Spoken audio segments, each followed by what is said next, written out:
नमस्कार साथियों, स्वागत है आप सभी का। तो आज की क्लास में हिंदी व्याकरण के कुछ महत्वपूर्ण प्रश्नों के बारे में पढ़ेंगे जो हिंदी की किसी ना किसी परीक्षा में पूछे गए थे।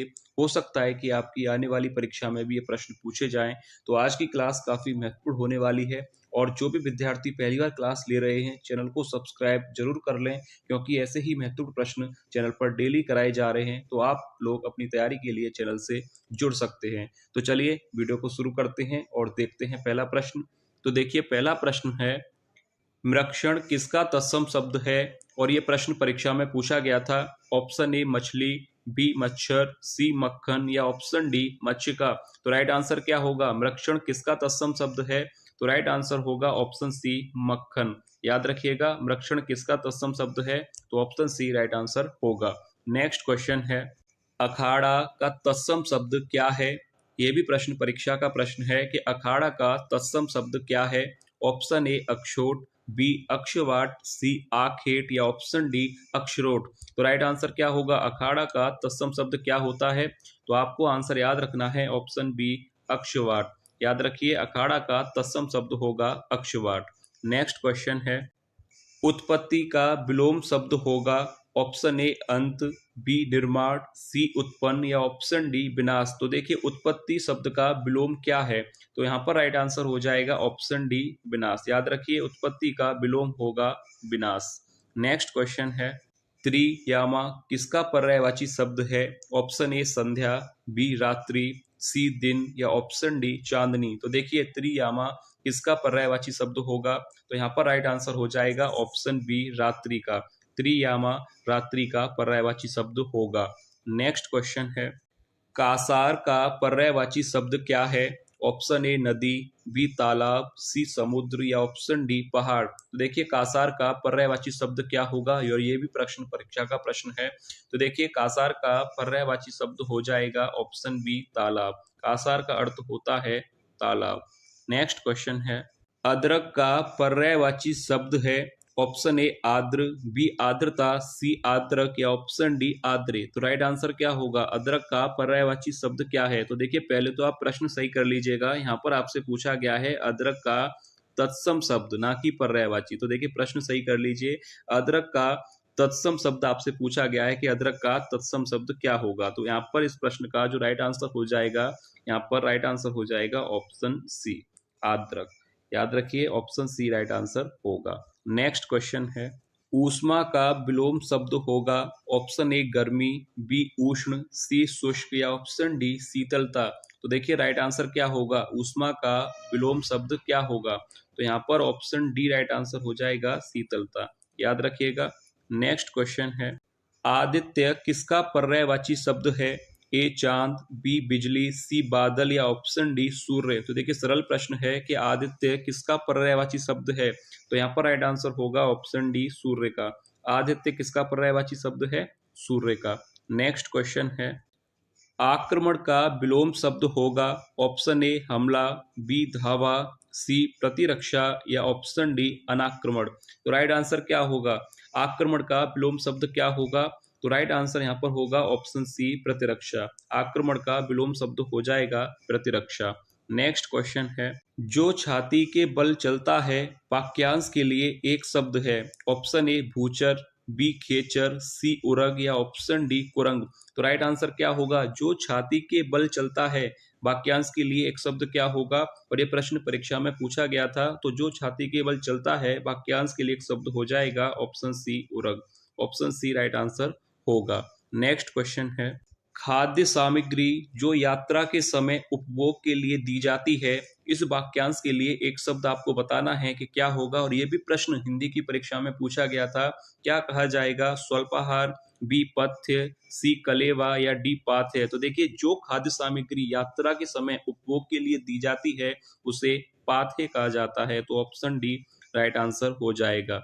नेक्स्ट क्वेश्चन है, अभिमानी का विलोम शब्द है।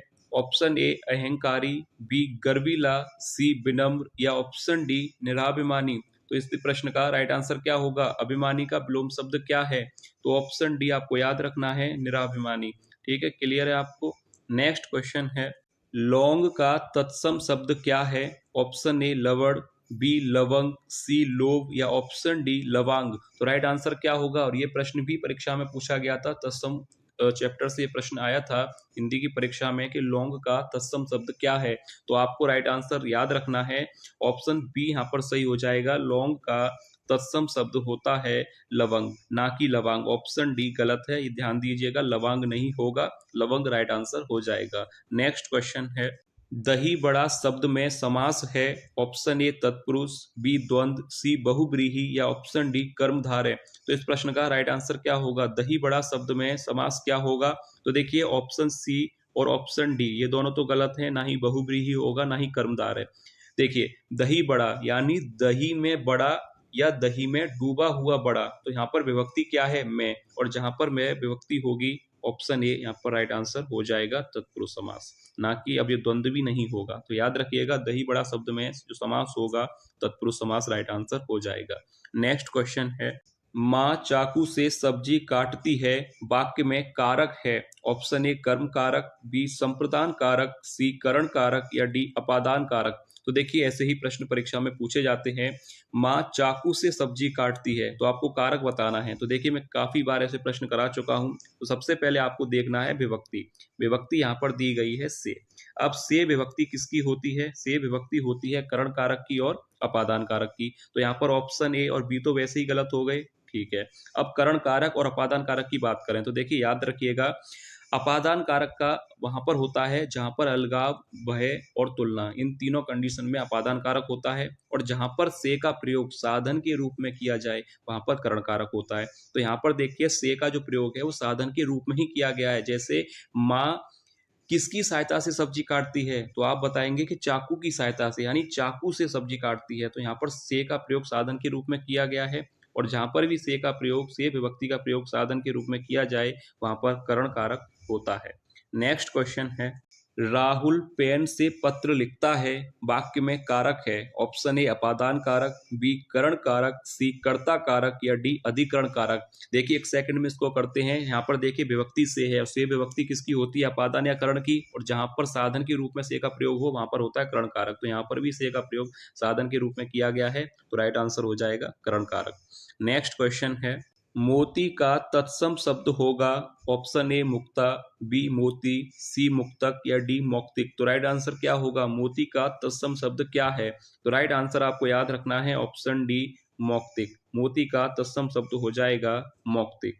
नेक्स्ट क्वेश्चन है, क्रूरता का विलोम शब्द क्या है? ऑप्शन ए निर्दयता, बी कठोरता, सी प्रेम या ऑप्शन डी दयालुता। तो राइट आंसर क्या होगा? ये सभी प्रश्न परीक्षा के पूछे गए प्रश्न हैं, तो ध्यान से देखिएगा क्योंकि ये आपकी आने वाली परीक्षाओं में भी रिपीट हो सकते हैं। तो देखिए क्रूरता का विलोम शब्द क्या होगा?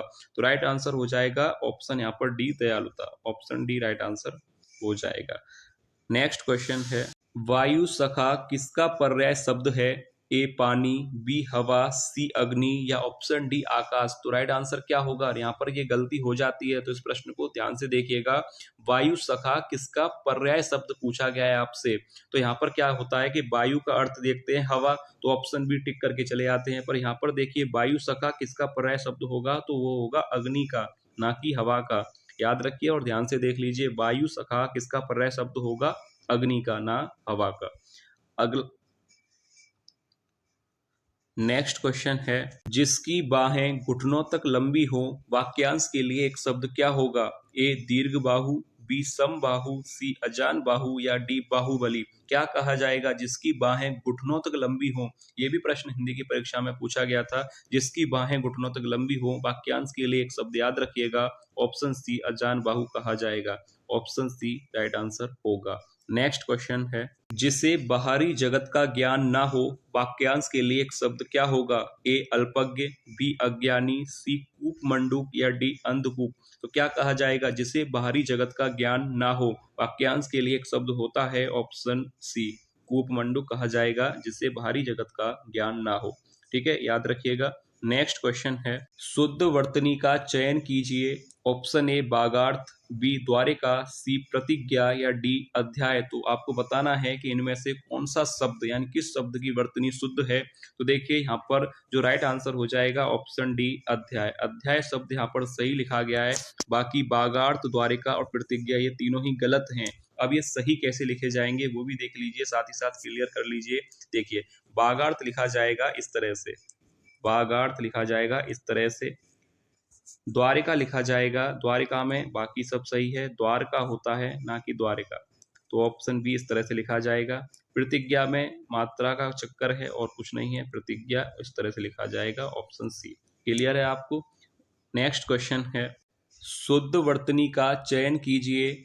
ऑप्शंस दिए गए हैं, शमशान शब्द आपको दिया गया है, बताना है आपको कि इसको कैसे लिखा जाता है यानी इसकी वर्तनी शुद्ध कौन सी है। तो यहाँ पर कंफ्यूजन हो जाती है, मैं बता दूं। देखिए बी और यहाँ पर डी ये दोनों तो गलत हैं। अब जो कंफ्यूजन होती है वह होती है ऑप्शन ए में और ऑप्शन सी में। तो आपको ध्यान से देखना है, ऑप्शन ए यहाँ पर राइट आंसर हो जाएगा। शमशान इस तरह से लिखा जाता है, ना कि इस तरह से। तो क्लियर है आपको। शमशान शब्द देख लीजिए, इसकी वर्तनी इस तरह से लिखी जाएगी। नेक्स्ट क्वेश्चन है, जिस वस्त्र को पहना ना गया हो वाक्यांश के लिए एक शब्द क्या होगा। ऑप्शन ए अधोवस्त्र, बी परिधान, सी अनुड़ा या डी अपरहत। देखिए क्या कहा जाएगा कि जिस वस्त्र को पहना ना गया हो, वाक्य के लिए एक शब्द होता है, ऑप्शन डी अपरहत कहा जाता है। तो ऑप्शन डी राइट आंसर हो जाएगा। नेक्स्ट क्वेश्चन है, जो बहुत मंद गति से कार्य करता हो वाक्यांश के लिए एक शब्द क्या होगा। ऑप्शन ए दीर्घ सूची, बी सत्वर, सी मंथर या डी आक्रांता। तो क्या कहा जाएगा, जो बहुत मंद गति से कार्य करता हो वाक्य के लिए एक शब्द होता है, ऑप्शन सी राइट आंसर होगा मंथर। याद रखिएगा, जो बहुत मंद गति से कार्य करे वाक्यांश के लिए एक शब्द होता है मंथर। और ये भी प्रश्न परीक्षा में पूछा गया था। तो यह था वीडियो का लास्ट प्रश्न। उम्मीद है आपको वीडियो पसंद आई होगी। और जो भी विद्यार्थी पहली बार क्लास ले रहे थे, चैनल को सब्सक्राइब जरूर कर लें, क्योंकि डेली ही ऐसे प्रश्न चैनल पर कराए जा रहे हैं। तो आप अपनी तैयारी के लिए चैनल से जुड़ सकते हैं। तो चलिए मिलेंगे नेक्स्ट क्लास में और महत्वपूर्ण प्रश्नों के साथ। तब तक के लिए धन्यवाद।